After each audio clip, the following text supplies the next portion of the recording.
আল্লাহ তো বলেছেন টাকা থাকলে বিবাহ করো, নবী বলছেন এক পৃথিবীর মানুষ যুবক দল শোনো, যার টাকা আছে সে বিবাহ করবা। টাকা যদি না থাকে তাহলে রোজা থাকো, রোজা থেকে থেকে থেকে যৌবন ধ্বংস করে দাও, বিবাহ করিও না। বিবাহ করলে কি লাগবে? টাকা লাগবে। এই কথা মেয়ের বাপকেও আল্লাহ নবী বলেননি, আল্লাহ বলেননি, মেয়েকেও বলেননি।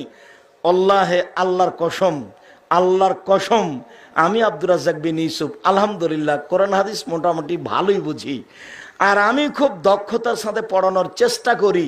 একটা ক্লাসে যদি 500 ছাত্র থাকে, আমি যদি ক্লাসে ঢুকি, একটা ছেলে যদি আর একটা ছেলের গায়ে এভাবে হাত দিয়ে চিমটি কাটে, আমি শিক্ষকতাই করব না।